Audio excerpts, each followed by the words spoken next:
കണ്ണൂർ ചെങ്ങളായിൽ ഇന്നലെ നിധി കണ്ടെത്തിയ സ്ഥലത്ത് വീണ്ടും നിധി കണ്ടെത്തി. 3 വെള്ളി നാണയവും 1 സ്വർണ്ണ മുത്തുമാണ് കണ്ടെത്തിയത്. സംഭവത്തിൽ പുരാവസ്തു വകുപ്പ് ഇന്ന് പരിശോധന നടത്തും. ചെങ്ങളായിലെ തൊഴിലുറപ്പ് തൊഴിലാളിക്കാണ് നിധി ലഭിച്ചത്. പാത്രത്തിൽ നിന്നും മോതിരങ്ങൾ, സ്വർണ്ണ ലോക്കറ്റുകൾ തുടങ്ങിയവയാണ് കണ്ടെത്തിയത്. വിവരങ്ങളുമായി KJ ശ്രീജിത്ത് ചേരുകയാണ്. ശ്രീജിത്ത്, ഈ പ്രദേശം ചരിത്ര പ്രാധാന്യമുള്ളതാണോ, അല്ലെങ്കിൽ എന്തെങ്കിലും പശ്ചാത്തല മേഖലയ്ക്കുണ്ടോ?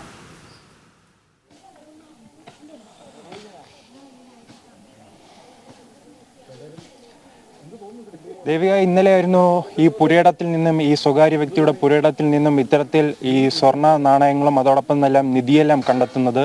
ഇവിടെ തൊഴിലുറപ്പ് ചെയ്യുന്നതിനിടയിലാണ് ഇത്തരത്തിൽ ഈ സ്വർണ്ണ നാണയങ്ങളും നിധികളും എല്ലാം കണ്ടെത്തിയിരിക്കുന്നത്. എന്തായാലും ഇന്നലെ ആയിരുന്നു ആദ്യം കണ്ടെത്തിയതെങ്കിൽ ഇന്നും ഈ ദൃശ്യങ്ങളിൽ കാണുന്നത് പോലെ ഇവർ ജോലി ചെയ്യുന്നതിനിടയിൽ വീണ്ടും ഇത്തരത്തിലൊരു 5 വെള്ളി നാണയങ്ങളും അതോടൊപ്പം തന്നെ സ്വർണ്ണ നാണയങ്ങളെല്ലാം കണ്ടെത്തിയിട്ടുണ്ട്. എന്തായാലും സൂക്ഷിച്ചു കെട്ടിയല്ലേ പറ്റൂ. ഇനി കാണോ ഇത്? ഇനി കാണോ? സംശയം. എങ്ങനെയായിരുന്നു ഇന്നലെ? ആർക്കാണ് കണ്ടത്? മിഞ്ഞാന്നാ കിട്ടീന്, ആഴ്ചത്തൊക്കെ കിട്ടീന്. അതെന്താ അമ്മൂമ്മ നമ്മള് എത്രയും വർഷമായി കൊണ്ട് ഇരുന്നൂർക്ക് ഇരിക്കുന്നു. ഇക്കർ ആദ്യമായിട്ടാണ് അവന് കിട്ടിയത്.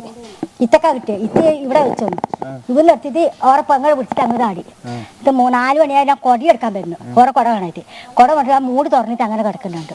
അവർക്ക് അവരെല്ലാം വിളിച്ചു, അവരെല്ലാരും വരുന്നു. പക്ഷെ ഇന്നലെയും കിട്ടി, ഇന്നും കിട്ടി. ഇന്നാ കിട്ടി, ഇന്നലെ നോക്കിയിരുന്നു. മിഞ്ഞാന്ന് ഇന്ന് കിട്ടിയത് അവന് കിട്ടി. ഇനി നിങ്ങൾക്ക് കിട്ടാൻ ചാൻസ് ഉണ്ടോ? അറിയില്ല, നമുക്കറിയില്ല. നമുക്ക് കിട്ടി. അതെന്താണ്? ഇവിടെ എത്ര കുഴി എടുക്കാനാണ് എത്തിയിട്ടുള്ളത്? 90. ഇപ്പൊ എത്ര കുഴി എടുത്തു? 35 എന്തായാലും പിന്നെ ഈ നിധി കാണാനും അതോടൊപ്പം തന്നെ അതിനെക്കുറിച്ച് കൂടുതൽ അറിയാനുമായി ഇവിടെ കൂടുതൽ ആൾക്കാരും എത്തിക്കൊണ്ടിരിക്കുകയാണ്. അതോടൊപ്പം തന്നെ പുരാവസ്തു വകുപ്പും അല്പസമയത്തിനകം ഇവിടെ എത്താനും സാധ്യതയുണ്ട്. കാരണം ഈ മേഖലയിൽ ഇന്നലെ കണ്ട അല്ല സുഗറ ആയിഷ എന്ന് പറഞ്ഞവർക്ക് കണ്ടിനെ. അവര് 10 മണിക്കേ കിട്ടീന് പോലും. പക്ഷേ എങ്ങനെ ഇന്ന് നമ്മളവിടെ പരത്തിയിട്ട് കിട്ടിയതാണ്. ഇന്ന് അതല്ല, ഇന്ന് ചെറിയ കിട്ടിയതാണ്. പിന്നെ 10 മണിയാ. എന്തായാലും പോലീസ് ഉദ്യോഗസ്ഥരും വരുന്നുണ്ട്. സാർ, ഇനി എന്താണ് ഇതിന്റെ നടപടിക്രമം? നടപടിക്രമം ഇത് SDM കോടതി മുമ്പാകെ സമർപ്പിച്ചിട്ടുണ്ട്. ആൾറെഡി പ്രോപ്പർട്ടി സീസ് ചെയ്തിട്ട് അവിടെ കൊടുത്തിട്ടുണ്ട്. അതുപോലെ ജിയോളജി ഡിപ്പാർട്ട്മെൻറ്റിനെ അറിയിച്ചിട്ടുണ്ട്. അവർ വന്ന് മറ്റു പരിശോധനകളും ഇതിൻ്റെ കാലപ്പഴക്കവും പുരാവസ്തുവാണോ എന്നുള്ള കാര്യങ്ങളൊക്കെ തീരുമാനിക്കേണ്ടത് അവരാണ്. അത് അവർ ചെയ്യും.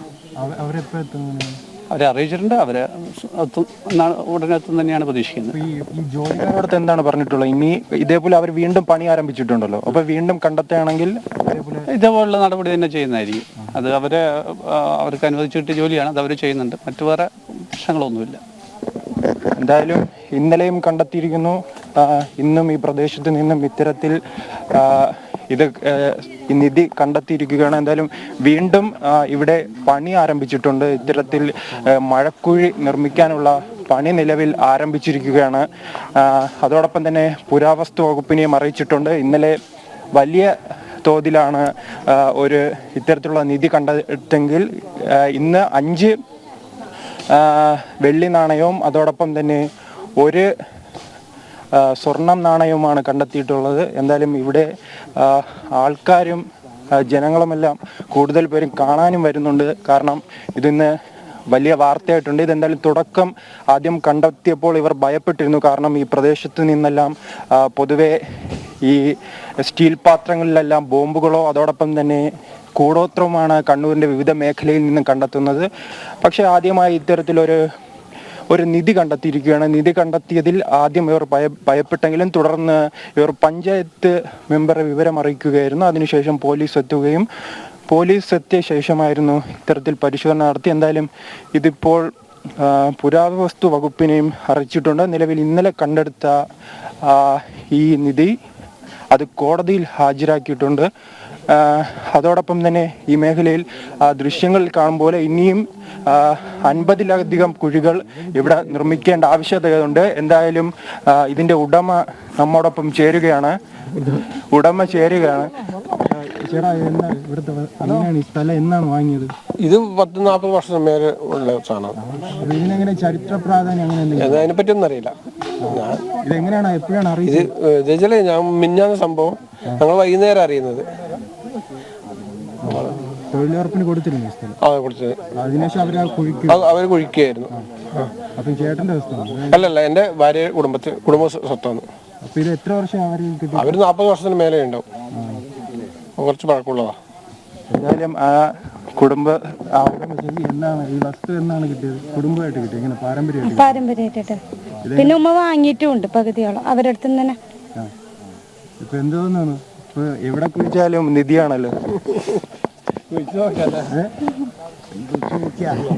ഇനിയും കുഴിച്ചു നോക്കാം, പിന്നെ എന്താ വേണ്ടേ? ഇതിപ്പോ ഇന്നലെ കുഴിച്ച് ഇന്ന് കുഴിച്ച് എന്ന് കുഴിച്ചാലും പക്ഷെ അന്നത്തെ ബാക്കി കിട്ടുന്നല്ലോ.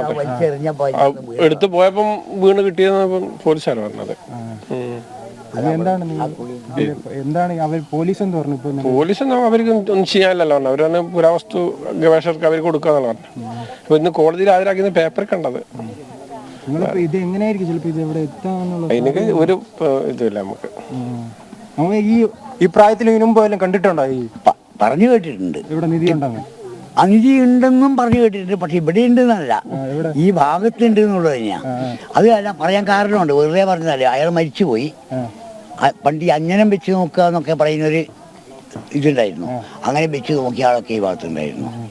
അത് പറയപ്പെടുന്നത് ഈ അയ്യപ്പൻകാവിൽ ഉള്ള കുറെ സാധനങ്ങൾ മോഷ്ടിച്ച് കൊണ്ടുപോയിട്ട് എവിടെയോ കുഴിച്ചിട്ടുണ്ട്, അതാണ് നിധി എന്നാണ് പറഞ്ഞത്. പക്ഷെ അന്നേ കുഴിക്കാനുള്ളായിരുന്നു.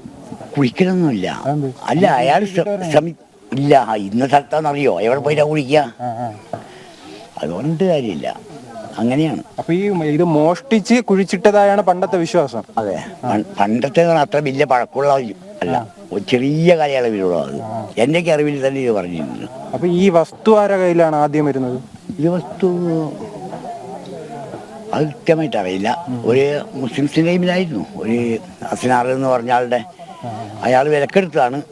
എന്നിട്ട് ഇതിനകത്തെ മരങ്ങളൊക്കെ വെക്കാൻ നോക്കുമ്പോൾ വെക്കാൻ പറ്റാതെ എല്ലാം കരിമൂട്ടി ഉണ്ടാക്കി ഇതിനകത്ത് തന്നെ മുറിച്ച് കരിമൂട്ടി. അന്ന് കരിക്ക് ഭയങ്കര വിലയാണ്.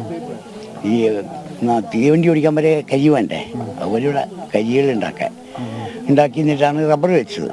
ഇപ്പോഴേ അറിയുള്ളൂ. എന്തായാലും ഈ മെമ്പർ ചേരുകയാണ്. ഇത് മെമ്പറിന്റെ എവിടെ എങ്ങനെയാണ് ഇത് കണ്ടെത്തിയത്? ഇത് ഇവരെന്ന് വെച്ചാൽ മഴക്കുഴിന്റെ പണിയായിരുന്നു. അത് തന്നെയാണ് ശ്രീജിത്ത്, ഏറ്റവും കൂടുതൽ അഭിനന്ദനാർഹമാണ് അവിടുത്തെ തൊഴിലാളികളുടെ, അല്ലെങ്കിൽ ഈ നിധി കണ്ടെത്തിയ തൊഴിലാളികളുടെ സത്യസന്ധത ശരിക്കും അഭിനന്ദനാർഹമാണ്. കാരണം ഇത്രയും വിലപിടിപ്പുള്ള വസ്തുക്കൾ കണ്ടെത്തിയിട്ട് പോലും അവർ ആദ്യം തന്നെ ഉത്തരവാദിത്തത്തോടുകൂടി പോലീസിനെ അറിയിച്ചു എന്നുള്ളതൊരു മാതൃക തന്നെയാണ്. KJ ശ്രീജിത്താണ് അവിടെ നിന്ന് വിവരങ്ങൾ പങ്കുവച്ചത്.